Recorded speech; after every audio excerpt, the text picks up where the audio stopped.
Hello दोस्तों, कैसे हो आप सब? आपका स्वागत है मेरे चैनल फिनो स्टडीज़ के ऊपर। जैसा कि मैंने अपने पिछले वीडियो के अंदर मैं बताया था कि मैं इसके ग्रोथ के रीज़न के बारे में जानना के लिए रिसर्च करने जाऊंगा। तो आज मैंने अपनी रिसर्च पूरी कंप्लीट कर ली है दोस्तों। तो मैं आपको आज बता सकता हूँ इसके रीज़न्स क्या हैं इसकी ग्रोथ के पीछे, और इसके मतलब शेयर प्राइस के टारगेट क्या होंगे। तो दोस्तों, अगर अभी तक आपने मेरा चैनल सब्सक्राइब नहीं किया है तो प्लीज़ इसे सब्सक्राइब कर लीजिएगा। अगर वीडियो अच्छा लगा तो इसे लाइक कर दीजिएगा, क्योंकि ये बहुत मोटिवेशन देता है कि हमें नेक्स्ट वीडियो बनाने का, इतनी सारी रिसर्च करने का इसके पीछे। एक वीडियो बनाने के अंदर काफ़ी टाइम लगता है दोस्तों। सो दोस्तों, मैं टाइम वेस्ट ना करते हुए इस कंपनी के प्रोफाइल के बारे में मैंने लास्ट में भी डिस्कस किया था। ये अ, ये मतलब कुछ कंपनियों की लिस्ट है, जैसे कि ब्राइटकॉम एक कंपनी है, ऐसे ही ये 16 कंपनी है। ये सब्सिडरी कंपनी है, और इंक्लूडिंग द ब्राइटकॉम। ओके दोस्तों, तो मैं ज़्यादा टाइम नहीं लेता, सीधा रीज़न के ऊपर आता हूँ। रीज़न क्या है ग्रोथ का? ग्रोथ का ये रीज़न है कि ड्यूरिंग द लॉकडाउन के चक्कर में लोगों ने इंटरनेट और मोबाइल ऐप का ज़्यादा इस्तेमाल किया है, जिस वजह से डिजिटल मार्केटिंग का जो एडवर्टीज़मेंट का जो बिज़नेस है वो बहुत ज़्यादा बूम करा है उसके अंदर। जैसे ब्राइटकॉम जैसी कंपनियों को बहुत ज़्यादा फ़ायदा हुआ है इसके अंदर, और कंपनी रीस्ट्रक्चरिंग करने की सोच रही है 16 में से 12 सब्सिडरी के लिए।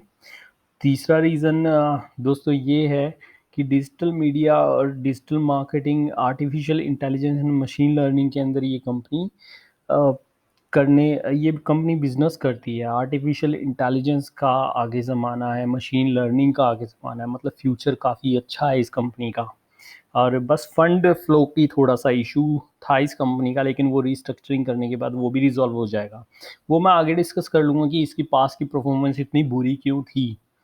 तो दोस्तों, मतलब ये कंपनी ने पिछले साल 17, 18, 19 के अंदर अ, ढाई अ, 2,500 करोड़ रुपए का तो प्रॉफिट इन्होंने करा था। नेट प्रॉफिट 2,500 करोड़ का तो रेवेन्यू करा था, सॉरी मैंने पहले प्रॉफिट बोल दिया है। और नेट प्रॉफिट 400 करोड़ रुपए का इस कंपनी ने किया है।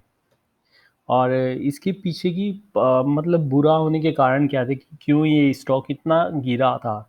इसका मतलब मेन रीज़न था इसका फंड फ्लो का इशू था, क्योंकि जो भी पैसा था वो 90 से 120 दिन के अंदर रोटेट होके इनके पास आता था, जो भी रिसीवेबल्स थे।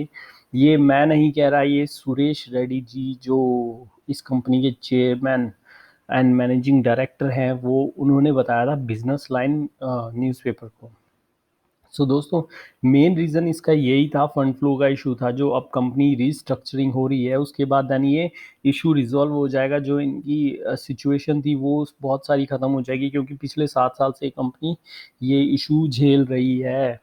इसके अंदर कोई दो हर्ज की बात नहीं है, और इसी वजह से इसकी पास्ट की परफॉर्मेंस बहुत बुरी थी।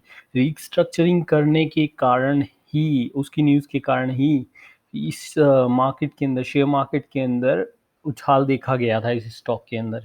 यही एक रीज़न थे। और इसके टारगेट्स के लिए एक रिसर्चर है, मैंने उसका रेफरेंस में लिंक दिया हुआ है, और मैं डिस्क्रिप्शन में भी एक लिंक दे दूँगा। उस पर्सन ने इसका टारगेट 12 रुपए दिया है। आप एक बार उनकी रिपोर्ट को ध्यान से पढ़ लीजिएगा और फंडामेंटली कंपनी के बारे में स्टडी कर लीजिएगा, क्योंकि उन्होंने काफ़ी अच्छा अपनी रिपोर्ट के अंदर लिखा है। जैसा कि मैंने रिपोर्ट उनकी पढ़ी है, ये मैं नहीं कह रहा, ये रिसर्चर जो कंपनी है उन्होंने बोला है कि टारगेट 12 रुपए है। मैं और दोस्तों, मैं लास्ट में यही बोल रहा हूँ कि पैसा आपका है और लगाना भी आपको है। तो बी इंटेलिजेंट, इंटेलिजेंटली इन्वेस्ट कीजिए अपने पैसे को, पहले कंपनी के बारे में जान लीजिए। और दोस्तों, बने रहिएगा मेरे साथ, में आगे ऐसे भी और इन्फॉर्मेटिव वीडियोस लाता रहूँगा। सो थैंक यू दोस्तों, थैंक्स एंड ऑल। ये इसके रेफरेंसेस हैं, मैं डिस्क्रिप्शन में इन सब के बारे में डिस्क्राइब कर दूंगा। Thank you.